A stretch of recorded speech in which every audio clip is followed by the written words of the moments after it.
Hello, uh, Paul. If you could tell us who you are and what you do. Hi, Or, Tamika. I'm Paul Schiola. Um, I'm an artist and a toy maker here in Denver, Colorado. I've been sculpting for many years, and done a lot of different types of art, different types of sculpting. But right now, presently, the last couple of years, I've been just obsessed with making vinyl toys. It's a big interest of mine. It has been for years. I collect vinyl toys, and for now, I'm finally to the point where I can make them for myself and other great artists, actually, which has been very exciting. and you make them by hand, is that correct? Yeah, I use a very old technique called slush casting, and it's 1940s technology. There's not anyone in the United States that I'm aware of that's using this technique to make toys right now. Mostly Japan is where a lot of this is done. They call it sofubi. That's Japanese slang for soft vinyl. Sofubi or sofuvi, depending B or BI or VI, depending on whose slang is talking. Who's talking the slang, really? Yeah. Yeah, and I've noticed too, like the handmade vinyl definitely has a different quality to it than the like say machine made stuff you get at Target or the specialty shops or whatever. And I was wondering if you could talk about that a little bit. Absolutely, yeah. Vinyl. The vinyl that I use, PVC vinyl, it's used in so many things people don't even realize. I mean, cell phone cases, you name it. If you look around your office or home, you're going to find stuff made out of plastic. Chances are it's made out of PVC. The PVC can be formulated in so many different ways. It can be clear, it can be colored, it can be translucent, it can be in various shore hardnesses. That's a technical term that we use to develop to determine how hard a substance is. PVC vinyl is usually shore A. I usually use something in the mid 90s, which is almost as hard as you can get it without it not being able to function correctly and flow correctly. But it's fascinating. I mean, the different types of toys you can make. The same stuff that I'm using, they use for records, LPs. Yeah. It's just a different formulation, and it's squished between two metal plates, and that's how that's made. Yeah. That's really cool. I actually right before this I watched you making a head part of a toy and pulling it out yourself out of the cast. And I've been doing some reading too about the importance of making things with our hands. And that's part of why I wanted to talk with you, because it's kind of a lost art. You know, we have like 3D printing, which I love, and we have all kinds of other technology. I just wonder, like, I don't know, what's the difference for you there? Well, again, it's a hands-on process. This is the grandfather of all the processing of PVC. So what came around and pretty much made this obsolete, let's be honest, is what they call rotocasting. Rotocasting is where they would take one mold, multiply it 5-6 times, and then they would basically fill it with the same plastic I'm using. And these molds, my molds are open on the top, as you saw when I was pulling out. And that's the liquid is poured in, and then the cured stuff is pulled up. So with a rotocasting, it's actually a sealed mold. You actually pour the stuff in, then you bolt on a top. It gets hooked up into a tree, let's say, that rotates, shoved into an oven. It rotates, so it's constantly turning, kind of rotocasting, right? So like we are familiar with rotocasting for resin and stuff. It's very similar, but it's in a chamber that heats. So it gets up to temperature, it heats, and then they pull it out. They let it cool for a little bit, and then they pull all these several castings at one time. So me doing it individually, I can control the time that it's in there. I can control the hardness. I can custom make the color exactly how the customer wants it, or do what people really like are what's called marbling, and it's so fun and it's so random. You mix several colors in the same mold, and then the process to de-air these molds, you can either put them in a vacuum chamber, which is what I do due to space. It's a very small area that I need to use. Or in Japan, a lot of times I'll put them on a big centrifuge and spin these molds real quick. That drives all the air out and it bursts, and then it's all clean. Anyway, when you do that, if you vacuum it or if you spin it and you have these multiple colors, you get these mixtures and blends and bleeds, and it's just beautiful. And everything is unique and different. You can never reproduce, other than the colors you're using, you can never reproduce what you've done before. So it's really fun. And I've noticed that too. Like I had a bunch, I gave them to my brothers, but the corpse head beads, which are some of my favorite things to have around, because they're like, they just remind me of little gargoyles, you know, like to steer people's attention away from whatever. So they're thinking about the gargoyles instead of you. But like, I love them so much because they're like, they're creepy, but they're also fun. And like holding them, it also feels, I don't know, it feels more living to me, kind of like, you know, when you're holding a stone versus glass. There's like a difference in feel there as far as energetic feel goes. So I don't know, that was just something I noticed because I remember I saw them, I'm like, why do I love these so much? I have to have them. And then just noticing all the toys you make and stuff too. And I'm talking around in a circle a little bit, but I get excited when people are excited about the stuff they do, and that always shines through with the work that you're doing. And so, like, I'm curious. I'm curious about like, it seems like you do like a lot of horror films, like old horror film characters, monsters, and things like that. Can you talk about that a little bit? Well, oh, yeah, sure. Yeah, I could talk to you for days on that if you'd like. I, my whole life, it seems, I've loved and enjoyed horror films. Since I was a kid, coming up in the 60s and 70s, I mean, I lived for it. There was a magazine called Famous Monsters of Filmland that came out in the 60s and 70s. And 8 years old, my subscription to this magazine for a birthday, and it was the best thing. I drove the mailman crazy every day. Is it here? Is it here? And this would be just chock full of classic Universal monsters or AIP Roger Corman movies or whatever, all these great B movies, and it really impacted me a lot. So Yeah. as I've gotten older, I haven't grown out of that. Mom said this when I was 13. She goes, "Oh, it's a phase. You're going to grow." So now here I am. I'm 57. I'll tell everybody that it's no different. It's worse actually. It's actually gotten worse. So I just love it. But yeah, the movies that I love are worldwide, not just the U.S. But I love the U.S. movies, 40s, 50s, 60s, 70s.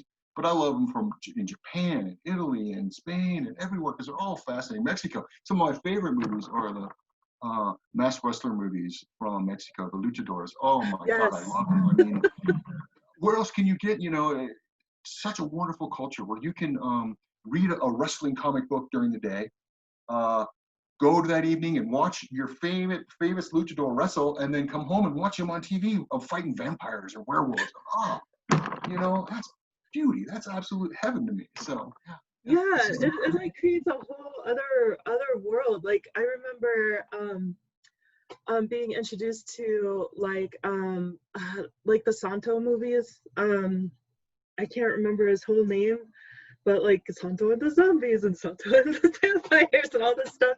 And they're absolutely ridiculous, but they're so much fun. And the monsters are very creative. Right? Like and it's just like, yeah, it's I don't know, it is a lot of fun. It's a lot of fun.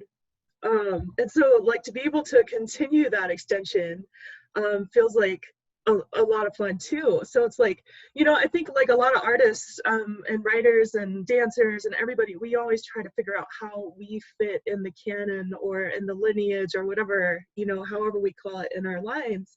And so it looks like you're doing that, you know, you're like extending that love from it, and then also creating these really beautiful and detailed handmade really works of art that people can take home and play with or whatever they want to do. And I don't know, how do you feel about that? Oh, that's interesting. Yeah, I mean, that's, to be honest, I'm like you and like all artists, right? We search to find that niche, and I searched for years, you know, in many different mediums and many different things, and I kept coming back to my roots. And it's finally, gosh, I'd say 15, 16 years ago or so, it was finally like, why just go? This is where you need to be. This is where you need to dwell. And so then I started sculpting patterns and then having polished stone statues made of these monsters, pulling licenses from different people. And it was fun. It was exciting, you know, but a lot of work, but it was worth it. It was worth it. So that's really where it started. And then from there, I figured, well, like I said, I've always collected vinyl toys. I've been trying to figure out how to do that here in the US for a long time. Production gets sent offshore, and then we lose that technology, which is really a shame. I mean, I do everything here in the U.S. except for the molds. I can't find anyone in the country to make these molds. It's a specific way to do it, and it's a fascinating process. It truly is. So I have to go out of the States to get to it, and the people I'm working with are great. But anyway, I digress. I'm going off on my. But So my niche was to finally came around to toys, where I wanted to dwell and live. So that's where I am right now, and it's the most exciting time I've had as being an artist since college. That's amazing. When did that switch happen? Like, how did it happen? Did you just like get tired or burned out, or did you just like, you just had a eureka moment one day, or like, I fucking love this? Yeah, that's really what it was. Why are you forcing yourself to go this way when path right over here is where you want to be? Right? I mean, to be honest, I'm a person who would have been a special effects artist if the timing would have worked out. When I was coming up, there were no schools. There was, of course, no internet, and there's really no way to contact anybody in California to find out about a job like that. Right. Much to my chagrin of my father, who's passed, who always thought that I had the interest in talent in movies. That's where I should go, but I never made it out to California. So that's really what it is. I think that's what drove it. But what's exciting about that is that the special effects artists that I've come to know and call friends, it's amazing. Some of the names that are my friends and stuff that they show me and call and talk to me, it blows my mind. So I got the best of both worlds. I really do. I got my toys, and I also got my foot in the special effects a little bit through living vicariously through all my friends. So it's so cool. And some of that's even happening locally. Yeah, wasn't there a school here? I don't know if it's still. There was a while ago. It didn't last very long, unfortunately. Yeah, which is really a shame. Yeah, because I remember walking through one day. I'm like, holy shit, this is amazing. But yeah, it's hard to sustain things. So I mean, that's an important question. Like, how have you been sustaining, like, pre-COVID and during, like, what does that look like as in the work that you're doing? And of course, I know you're not just making the toys too. So like, sorry, I know it's like. That's okay. That's great. No, that's good questions, all of them. Well, I mean, I guess I'm lucky because I'm close to where my shop is. I work alone. I do everything by myself. So it's been convenient. I luckily got in a bunch of liquid plastic before COVID got really bad. I worked with the formulator and he sent me a bunch. So I had that on hand. And the other thing is great is that the internet has been fantastic. To be honest with you, other artists have come to me to do production now. And at the East Coast, I love you. You guys have been great. I mean, they've just been coming in droves to me. And I'm like, well, how am I going to get it all done? But I love it, you know? And so these creative artists are coming to me with their stuff. So everything through internet and mail has been working really good through the COVID, well, as best as a mail can go through COVID. But, you know, communicating with them and with my mold makers, it's been working out really good. So I'm really lucky. I'm very lucky that it did happen. And then I can do everything relatively close by and by myself. I don't have to worry about exposure to anyone else or anything. And, you know, and everybody's distant, but very communicative. And it's great. I mean, my gosh. Some of the artists I'm working with in New York, Philadelphia, Pennsylvania, different places, like, oh, it just blew my mind. And they're wonderful. God, they keep me, like I said, I've not been so excited about art since college with these folks. They lit a fire under me. Beautiful. That's awesome. Thank you for sharing that. I don't know if I addressed your question, but. Oh, wait, what? Yeah, I don't even know if I addressed the question, no. You've been building it for a while too, and it's so cool that you know, like, it's just like that. I think that's one thing that a lot of artists, no, I don't think, I know, even from my own experience, it's just like a lot of times we're afraid to put out that shingle, you know what I mean? And we're like, yeah, I do this thing, and then we're just kind of fuzzy about it or whatever. But it just seems like once we decide, it's like, yeah, I do this thing. Here's my shingo, like, you know, here's my web, you know, like however we want to do it. Like some folks are just word of mouth, and some of us go to conventions and stuff. And like there are a lot of different ways. Like for a writer, we go to readings and talk to other writers and all kinds of other stuff. And obviously we're writing and publishing and stuff too. And it does take some time. And I think it's just like doing the do, you know, like doing what you do. And I don't know, can you talk about that a little bit? Like, were there any times that you felt like giving up? Oh, you asked Barb. Honestly, without her kicking me in the ass, I may have given up more than once. I mean, Yeah. it took 2 years to develop everything I needed to get this together. And the trials and tribulations that I ran along, because there's no book, there's nobody here to tell me how to do this, what kind of equipment I need. There was one gentleman that I did lean on. His name is George Stevenson. He's in Minnesota. He, back in the 80s, he ran a company called Geometric Model Kits, and they made vinyl model kits in Minnesota. And I knew him because I used to be in the Garage Kits. Garage Kits, quick caveat, is all based from horror movies and stuff. So you can see where I went to that way. So Yeah. anyway, talking to him, but it's been 20 years since he's done this. And he's like, Paul, I mean, memories are foggy. A lot of the stuff I use doesn't even exist anymore, but I can help you as much as I can. So he kicked me down the road, and the rest of it, I had to feel out for 2 years. I'd run into stumbling blocks and be frustrated, thinking I'm never going to get this off the ground. And, you know, Barb keeping me on track. And then one of my brothers, Tom, said, you know, I was getting so close, but I was getting so frustrated. He said, you know, once you do it, you've done it, man. It's done. Yes. You can sit back and say, I've done, I can't believe I did this. And, you know, he was so right, because that's truly what happened. Finally got to the point, I had to pinch myself. Like, holy crap, it's all here. It's all coming together. But perseverance, don't let go of that dream. It's good if you have someone that's a support system where people say, hey, come on, don't give up. I know you're frustrated. We all get frustrated. I mean, over all kinds of stuff. But things like this that are important to you or important to anyone, you can't give up. You got to keep going. And I think it's just that spark in all of us that keeps us going. You know, Yeah. Creativity, that knowing you're doing the right thing, regardless of the trials and tribulations that come up. Right. Thank you for that. Because that's one of the things that I really try to live by. Like some of the best advice I've ever received is to give your ideas a chance, and just to, like, you know, just give them a chance. Like it's good. It's okay if you have lots of ideas and you try them out and see how far they go. And but if you don't even breathe breath into them, you're never gonna know. You know, you're never gonna know. And it's just like, oh, well, whatever. But you made that choice of whether or not you followed that path, right? And so that's very exciting. And I mean, I think that's something I've been seeing too, like folks who have been really true to it, just like through whatever happened, you know, like living in the 9 people band house, or like living, you know, doing a little couch surfing or whatever, like people continued, you know, and you know, now they're living their dream, or at least sustaining themselves by it and stuff like that. And I still have to remind myself about that, but I think that's a really great example of that. I think it's a daily affirmation we all have to go through. You know, yes. We all have those days and those moments where it's like, oh, crap, I don't know. What the hell am I doing? You know, but we all have that, you know. Yeah. Who are some of the folks you look up to in this work? Gosh, there's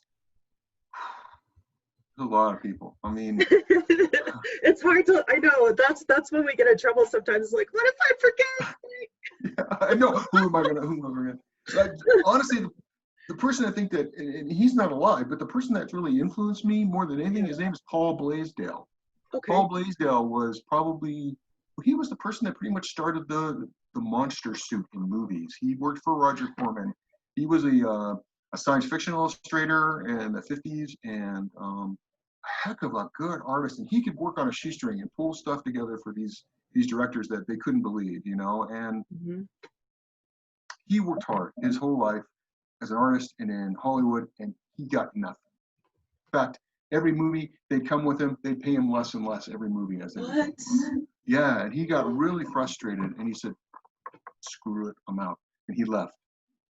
And he pretty much fell into obscurity. Nobody really knew where he was. He ended up in back east, managing a apartment building. Wow. And unfortunately passed from cancer. I have a friend, his name's Tim Paxton, great guy. He helped me just finish my website. He, as a young man, communicated with Paul Blaisdell via letter, and he shared some of the letters with me, and they're just heartwarming. But he's one person, Paul Blaisdell, it got me down there. He got me really inspired because I figured, I'm going to do what you did, but I'm not going to give up, Paul. I'm not going to give up. Yeah. So, gosh. Well, and it's difficult when you think that's the only way. Like you were saying, a lot of folks think like you have to go to movies, you got to go to Hollywood and do the specific thing there. But like you're doing this differently. Like you found I'm not gonna say a back door, but like it's like a liminal space, kind of like this liminal world of like, and I don't know how to ask a question about that. I'll put it to you this. I think I know where you're going with it, and I'll put it to you this way. My favorite author, Joe Lansdale, he said it during us talking about reading once. He said, you know, when I started out writing, I did everything wrong, but I still made it. He said, so there's hope for you. I did the same thing. You start out doing everything wrong, but eventually you stumble on that right path. I mean, I don't know. Because honestly, I beat myself up about mistakes and errors. Yeah. The thing is, if you don't make those mistakes and errors, you don't learn. Yeah. That's the key. So we need to accept our failures along with our successes. Because we all know you're going to get more failures than you get successes. It's like anything, you know. So that's what you need to understand. It's hard, though. I mean, being a human and keeping yourself mentally afloat, it's tough. It's tough. I laugh because it's true. Yeah. It's really, really true. One of my good friends used to say that all the time is Mar Williams, who you met through Cabal Gallery, and they like talk about like you learn how to make art by doing it badly. And I remember one time watching Mar just like make this amazing fly costume that had like the right colored wings and everything out of a children's backpack, and just like pretty much ripping it apart and making it into something new. Not even like neatly, just like ripping it apart and stuffing it and all this other stuff. And then all of a sudden it was this amazing like wearable art, you know? And I was just like, this thing is happening right now in front of my eyes. This is amazing. And it's always crazy because like when I feel like a lot of times when we're making something, we don't realize how amazing it is. Even if everyone is telling us. So I don't know. I guess what I'm curious about is like, how do you make yourself cognizant of those small successes, and then of course your big successes, because it sounds like you're like, oh, this is like a dream come true now. Like how were there things that you did to like move through it? And also I wonder if you celebrated as well. Like, were there some little celebrations? Definitely have to celebrate the little things. I mean, that's important. That's something I've learned again as I've aged, that you really need to do that. And it's still funny because you're saying about being cognizant of, you did a good thing, you know. And it's like I'll bring castings home from the shop and I'll say, hey Barb, check this out, you know. And she'll like, oh, whoa, that's cool. And I'm like, really? You think so? She goes, yeah, check it out. I mean, this is so cool. I go, oh, damn, I think you're right. Yeah, that's pretty neat. I didn't even think about it, you know. I thought, oh, that's kind of cool. I wonder what Barb thinks, you know. We'll throw it at her, see what she thinks. She's like, oh, that's great. So sometimes you don't even know when you're doing the right damn thing, and it hits you, and someone else has to push you and go, look, you did it right. That looks great, you know. So that's part of it. But trying to keep, I don't know. That's a constant battle, trying to keep up. So it sounds like, I mean, more than once you've mentioned community in some capacity, and obviously there are folks, your wife and other people who are very close to you, and then circling out into like groups of folks who are very passionate about what they do as well, and so then you can like get together and like nerd out and stuff and like, oh, look what I did. So like, can you talk about community a little bit more? Yeah, and it's tough during this time, this COVID time. Yes. It's rough, right? As you mentioned, the shows that I go to, and one of the greatest shows I ever went to was Designer Con in Anaheim, and that's basically a toy designer convention. Uh-huh. I have never seen sheer volume of talent under one roof in my whole life. I mean, this place is huge, and every corner, every glance around is just wonderfully talented people. It's just amazing.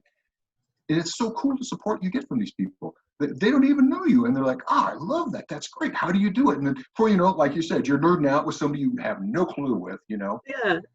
And that's really important to me. And it's tough because I haven't been able to do that physically with folks, I enjoy that, and the energy, it's exhausting going to shows, but the energy that people give you and you give back is just amazing. That keeps it going for me a lot. I mean, in the time of COVID, then I try to electronically keep in touch with a lot of these people, different, Instagram has been great to me. I think a few young gentlemen a few years ago who kicked me to say, go, Paul, get on Instagram. Why aren't you? So I got on it, and the community there has been so positive, and I love the attitude of the people. There's a bunch of artists there. The special effects guys I love are there, and they're all following each other. And it's just a real excellent way to be a community and swap knowledge and information. Because nobody's hiding anything. Nothing's under a basket, My friend, Mike O'Brien, owns Mike O'Brien Studios, special effects. He was just the other day, he was putting up how to do a mother mold, an epoxy mother mold, over a piece, and then he's going to inject the silicone in. I was like, oh, Mike, this is so cool. I love when you do this, And I said, so I explained, I said, this is what you got for mother mold, and then you're going to do epoxy or urethane underneath. And he's like, oh, that's great. Yeah, that's what I'm going to do. I just filmed that, in fact, so I'll get that. I was like, cool. So that's where the community right now is, which thank goodness for that. Awesome. So it sounds like everyone's still working and still generating ideas and being inspired. Yeah, I mean, I get contacted, if not daily, several people a week are coming to me talking about production. What can we do? Can this work as a toy? How can I make this work for a toy? And then that's fun because I get creative with them. I say, oh, okay, well, yeah, it can, but here's the limitations of the process. Let's make this work within the limitations. If you're not, don't mind making some changes. And I've been so amazed at the resiliency of these artists that are going, yeah, oh, no problem. Let me change that. Yeah, let me fix this. If it's physically sculpting or 3D sculpting, they're in there hammering it out, making it so it'll work. And that's so cool, Can you speak to that a little bit more, working with the limitations? Because that's also a favorite thing of mine is like, okay, these are the resources I have. What can I do with that? Yeah, exactly. The way these things are produced, it's very forgiving, but then it has limitations. So undercuts that are extreme and drastic, and some casting techniques work in this, but sometimes they don't. So you really have to have your mind wrapped around what it does. So I'm hoping I'm not getting down a rabbit hole here. The way the process is basically it's a metal mold. I should grab one. I've got one. Yes. Want to pause? I'll grab one. Yeah, I'll pause. Or I'll be right back. It's just I got one. Resuming. Okay. So this is one of the molds. Okay. You can see. Yeah. The top and the bottom. The mold is of this figure, if you can see him. Basically, it's just two parts. This mold is just two parts. The main body part here and then the legs. Awesome. Okay. So what happens is you take the mold, you put the liquid in here, and then you de-air it. You put it in a hot bath, about 360 degrees, for a few seconds, and it creates a skin on the inside of the mold. Okay. Then you dump out the excess, and then you put it back in the hot bath. And what happens is then, I'm going to get technical on you. So the liquid is basically a crystalline suspension in liquid. So what happens is that when it heats, the crystals melt and become solid, and they become a solid plastic. And then you get elasticity, and you get the forgivingness and the memory and all that stuff that comes with it. So once this is cured for X amount of minutes, then I use a pair of needle nose pliers. I take it out, cool it slightly, and use a pair of needle nose pliers to grab the soft plastic and then yank it out of there, as you saw in the video. Yeah. So that's how that works. And oh, it's fascinating.